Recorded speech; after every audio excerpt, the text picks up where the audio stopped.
Father. That was yun ang nasilyado ka agad. No matter what, you are the child of God. Amen. But then, nung tinawag kayo, dahil mayroong ang vision ng Panginoon kasi nung nilikha tayo ay bilang kamanggagawa.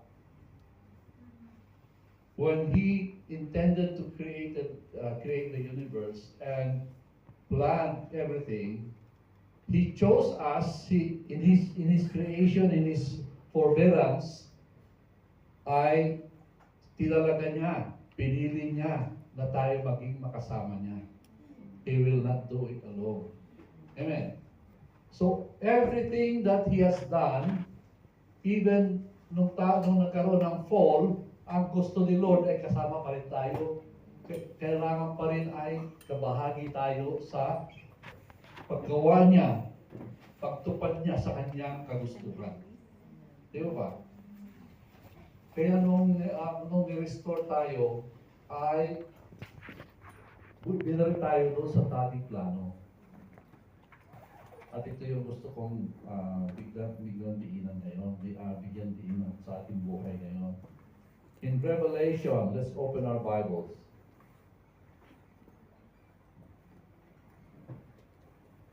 Chapter 1.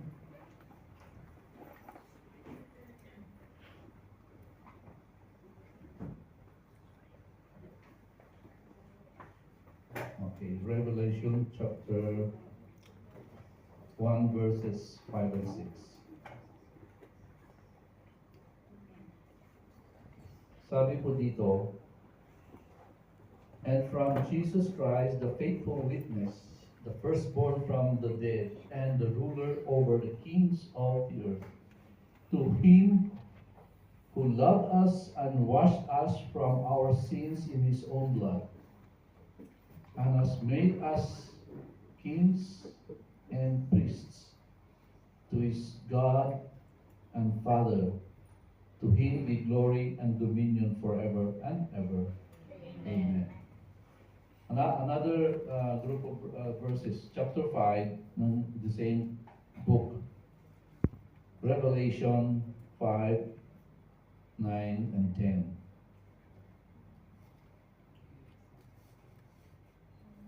And they sang a new song, saying, You are worthy to take the scroll and to open its seals, for you were slain and have been redeemed and have redeemed us to God by your blood out of every tribe and tongue and people and nation, and have made us kings and priests to our God.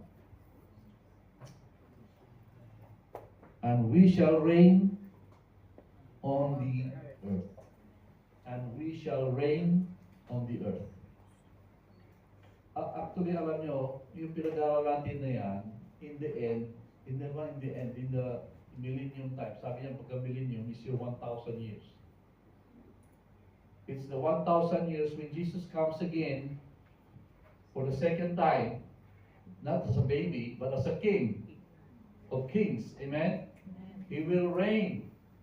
At sabi po dito, we will reign with Him. Amen. Amen? Pero hindi po lahat. Yeah. Doon po lang sa sumunod sa kanyang kagustuhan. Amen. Doon lang po sa mga nagpasakop sa kanya, magmula nung naborn again sila, tayo, sinasama ko lang sa sarili ko, Lord. Amen? Hanggang sa muling pag-obey niya. So, you see, Revelation is, sabi nga ito po yung mga darating pang panahon. Amen. But then He has already planned na tayo ay kings and priests. At alam niyo ba, nung nagkaroon nung Old Testament, di ba, in-institute ni Lord yung priests at saka kings? It's because He wanted to redeem us and put it in the path. Doon sa plano niya. The problem is, when God created man, anong sabi doon? That you will have dominion. Ibig sabihin, hari. Ang tao, hari. Dominion over the whole earth. Di ba? But the problem is, nilinlang ng Diablo ang kalaban ang tao, at ang tao sinurrender niya. Kaya sinurrender po niya. Kaya siya naging prinsipe ng mundong ito. Up to now, he is the prince pa rin sa kasamaan dito sa mundo. Amen? Kaya anong ginagawa natin ngayon? Recovery. Sabi ni Lord, nung bumaba si Lord Jesus Christ, sabi I will build my church. Actually, that's the kingdom of God. The church is the kingdom of God. At pinapalawak ang kaharian ng Diyos sa pamamagitan po natin. Nung hindi pa bumabalik si Lord, inumpisa ni Lord ang idea ng priest. Ang ibig sabihin, ano ba yung trabaho ng priest in the Old Testament? Siya po yung nakikipag-ugnayan sa Diyos. Ang tao hindi makalapit dahil makasalanan. Amen. Amen. Kaya talaga ng Diyos ang priest, of course there are a group of priests, but ang high priest at that time I see tinalaga si Aaron, di mo ba? Pero nung dumating na si Lord, siya na yung naging high priest natin. Siya na ngayon yung nag-i-intercede. Alam niyo, noong unang panahon, yung high priest, siya lang yung pwede pumasok sa Holy of Holies once a year. Para lang i-atone yung kasalanan ng mga congregation. Kailangan ng dugo. That's why they all have to sin offering yung tinatawag, burnt offering. Amen? It is a foreshadow of the the true and reality of offerings of all. And the last blood to be dropped that will be accepted by God. That is Jesus. Amen. Kaya nung siya ay muling nabuhay sa kanyang galing sa kamatayan, ay natupad ang kanyang kagustuhan ng Diyos na tayo ay na-redeem. Amen. So ngayon ay mayroon ng high priest, pero ang gusto ko lang maintindihan is that we also have become priests because we were put in Christ. Because Jesus, our high priest, is always in the presence of God. Therefore, we are not tayo napaloob kay Kristo, kasama natin si Kristo na nakaupo. Sabi niya, we are seated with Christ in the heavenly realms. Amen. As kings, kung ikaw ay nakaupo sa trono, hari ka. Pero ang maganda rito, dinala tayo ni Lord doon, at sabi nga, we are seated with Christ in His throne as kings. Amen. So, we have that position now. At maging priest din. Amen. Because we don't need to alam niyo ba yung we don't need na kailangan parati na hindi tayo makapasok sa presensya ng Diyos. Now, wherever we are, the presence of God is always with us. Amen. Pag tumawag ka sa Kanya, naririnig ka niya kagad. Hindi na kailangan ng noong unang panahon na mayroong magre-represent sa'yo. Amen. Because Christ is in us. Amen. When God, the Father God, sees us, He sees Christ in us. Amen. Amen. So, we have been actually destined to be kings and priests. But of course, there's the King of Kings. This is the Lord Jesus Christ. Amen. Bakit yun ang gusto ng Panginoon na mangyari? Para ma-recover po yung kaharian ng Diyos dito. So let's kailangan tayong i-foundation natin para Ang pakikipagrelasyon natin sa Panginoon ay sa alam niyo, para magkaroon ng permanent relationship natin sa Diyos is because of covenants. Amen. Nung nakipag-covenant si Lord kay Abraham, alam natin na yung covenant, it was all God. Wala man nagawa si ang kailangan lang kay Abraham ay faith. Paano po nagkaroon ng silyado yun? Nung si Abraham ay inoffer niya ang kanyang anak. Kailangan lang niya manampalataya. Bakit? Yung pangako ng Diyos kay Abraham na i-bless siya sa pamamagitan niya, sabi niya, your descendants will be like sand in the shore. Yung buhangin, kasi marami, hindi ba bilang?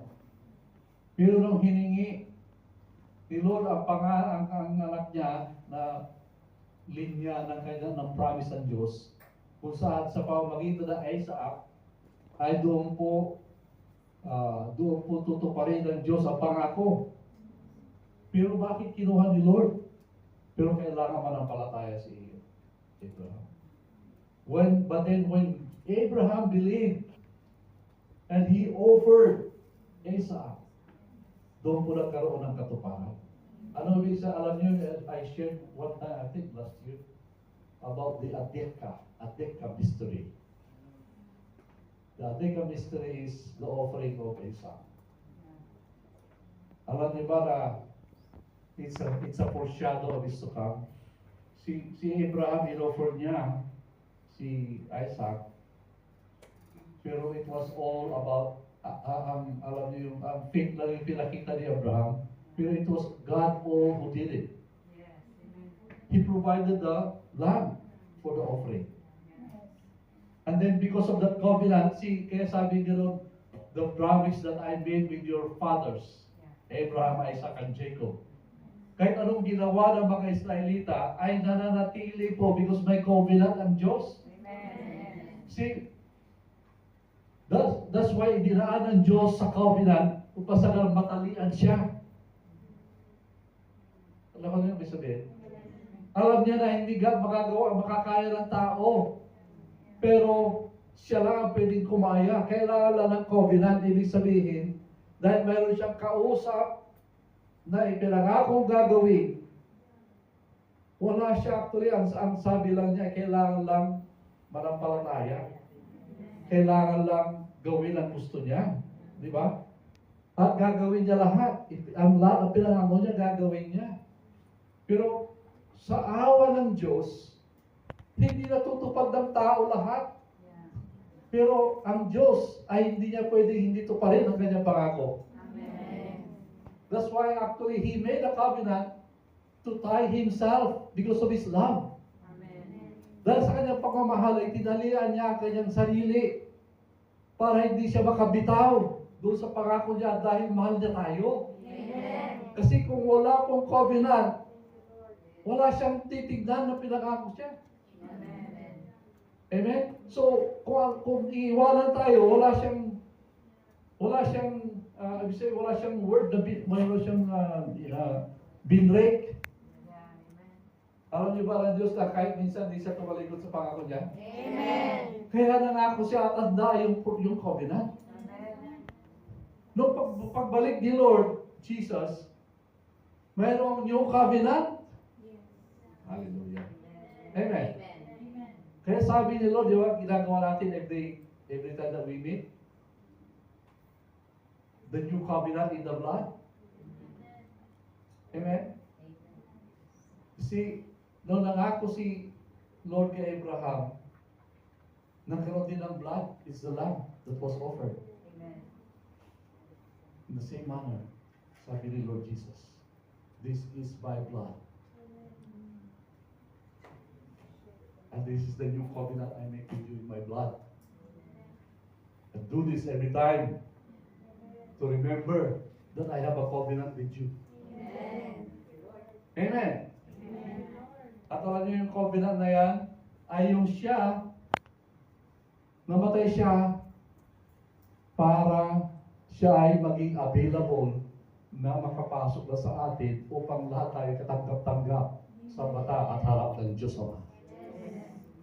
Because Jesus was, God the Father was so pleased in what Jesus did on the cross that He accepted everything that Jesus did. Ano ibig sabihin nun?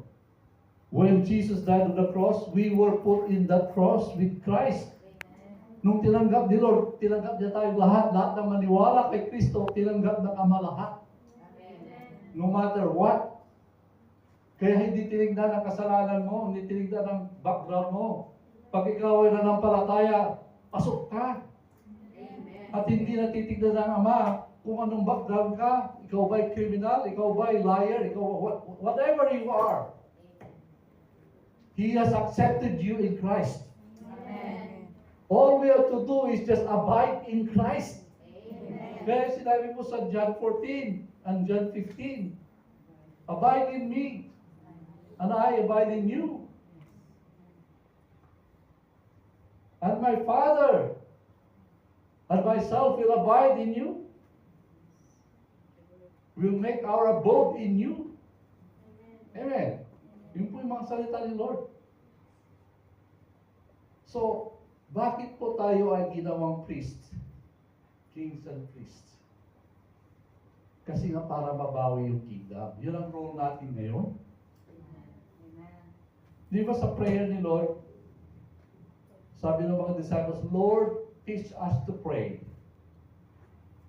Sabi ni Lord, come. This is how you should pray. When you pray, sabi ni Lord, di ba? When you pray, sabi, hindi siya if. If kasi is, pwede ka hindi madalangin. Pero pag sinabing when, ibig sabihin you are to pray. Kapag ikaw ay manalangin, ganito dapat ka manalangin. Ano yung sabi doon? Tinuruan tayo kung paano po gawin yung prayer life natin. At yun po ay yung pagbaba ng kaharian ng Diyos dito sa lupa. Di ba? Our Father in heaven,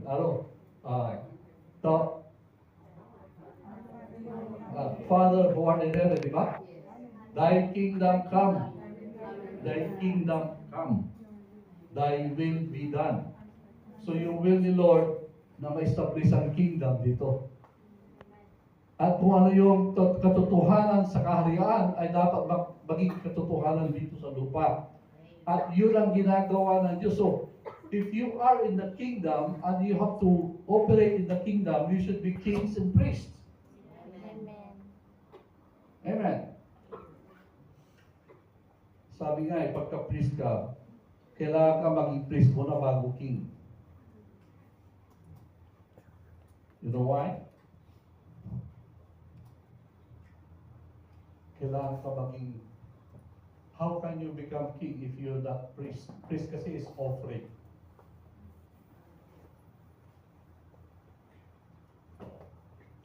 Let's go to that.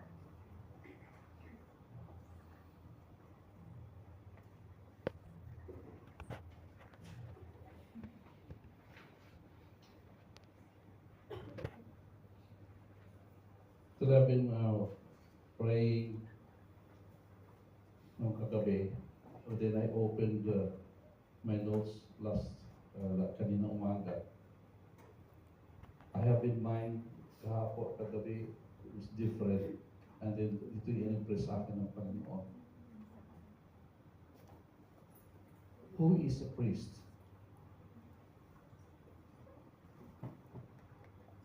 Sabi po sa Bible, sa 1 Peter chapter 2 verse 5, you also are living stones, are being built up a spiritual house, a holy priesthood, to offer up spiritual sacrifices acceptable to God through Jesus Christ. So the New Testament concept of a priest is someone who presents spiritual sacrifice to God. Amen? And we, alam natin na si Lord Jesus Christ, ay, sabi nga, si Lord Jesus Christ is a priest forever according to the order of Melchizedek. Alam niyo si Melchizedek?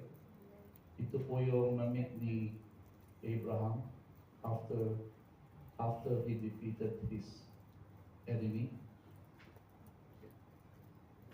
Remember nung si Lot ay nirescue niya, nung pabalik siya after the spoil, namin niya siguro binigyan siya ng tithes and offering niya at sinamba niya si Melchizedek. So what I'm saying here is we are after that calling, amen, as priest. Sabi nga a holy nation. Sabi nga, we are living stones being built up, spiritual house, a holy priesthood to offer up spiritual sacrifices acceptable to God through Jesus Christ. And even sa Romans 12:1, ang sabi doon, I beseech you, therefore, brethren, by the mercies of God, that you present your bodies a living sacrifice, holy, acceptable to God, which is your reasonable service. So, hindi ka makakapaghari, hanggat hindi mo napapagharian ang sarili mo.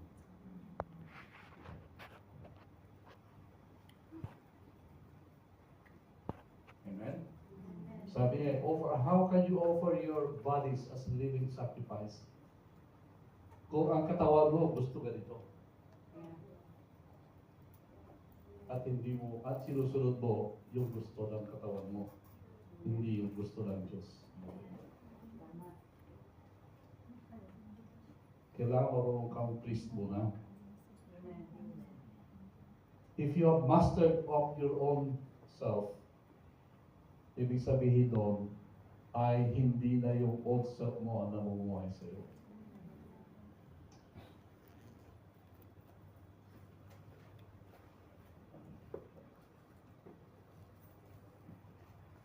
Marami akong gusto i-share eh. You see, how can we do that? Because kailangan naman natin maintindihan yung newness of life. Ang bagong buhay kay Kristo, ibig sabihin, you cannot lead a new life without eradicating the old. You cannot mix the old and the new. Remember my preaching si Lord doon, yung new clothes and the old clothes, pag pinagtagpi mo, mapupuli. Yung new wine sa old wine skin, diba meron siyang preaching na gano'n? Hindi pwedeng pag ano. So, in the same manner, how can we live as priests? How can we live as kings? Kailangan talaga is ipamuhay natin yung newness of life sa atin. Yung buhay na natin na totoo. Alam niyo yung old life natin, hindi na totoo sa atin yun kasi kasama na ni Kristo namatay. That's the reality. The reality is that the old self has died already. Hinusgahan na ni Lord. Is there. Sabi niya, I've been crucified with Christ. Nakita ni Paul yun. It was a revelation to him that he saw himself died with Christ. And he's no longer living. And that the life that he's now living is the life of Jesus. And so if you have that concept and it's reality, actually totoo po yun eh, hindi lang ito parang ito yung na-issue na pastora to last time, diba? Last week ata, or that other week. But I'm sharing this so that we can understand how we can live as kings. Because Jesus is the King of Kings. How can you live as kings if you're not living the new life that God has given you to become kings? Alam niyo ba yung old self natin? Slaves yun. Slaves to the power of sin. Slaves ng enemy. So you cannot live out with that kind of life. Struggle po yun. It's opposition. Walang magagawa, walang mangyayari sa buhay mo. Walang mangyayari sa kagustuhan ng Diyos kung yun ang pamumuhay mo. Kung kaya't hinatulan ng Diyos, alam nyo ba na hindi dinicide ng Diyos na rito kay inyong luma? Amen. Hindi na, wala nang pag-asa. Wala nang pag-asa. Kaya tayo yung actual nagbibigay ng pag-asa. Wala na. Hindi ka magiging hari, hindi ka magiging pare sa plano ng Diyos kung pilit mo pa rin binubuhay yung luma. Amen. Alam niyo yung luma, bulok na yon. Amen. Patay na yon. Panis na yon.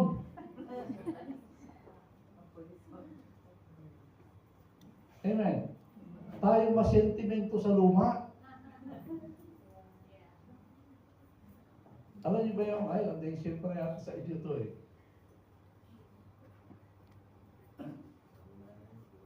Ikaw ay nakatira sa isang tagpi-tagpi, isang kwarto lang na bahay.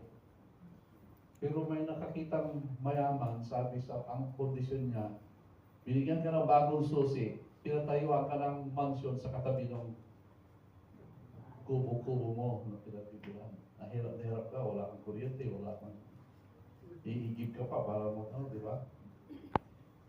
Pero binigyan na yung susi. Ang mahirap, tinago mo pa yung susi ng bahay mo, doon sa luma. Ayaw ko bakit nagkasusi pa yun. Binabalik-balikan mo. Di ba? Ganun po yan eh. Para bang ang hirap intindihin. Kailangan talagang talikuran mo siya eh. Talikuran mo siya. At itapon mo na yung susi nung kabila. Gamitin mo na lang yung susi ng bagong bahay mansyon.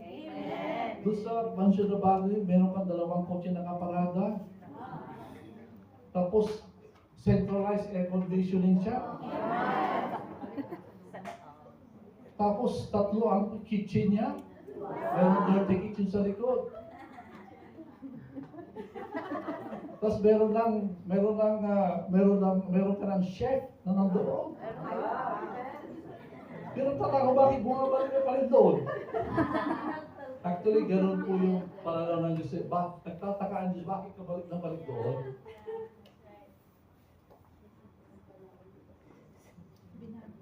O kaya mayroong picture na pinakita din sa akin about that is nasiraan ka sa highway dahil ang sakyan mo talagang pinagtitsaga ako na kakarat-karat na. Tapos nag-conk out na siya, ibig sabihin hindi mo na mapaandar. Tapos may dumaan na mayaman, iniwan niya na yung kotse sa'yo. Rolls Royce.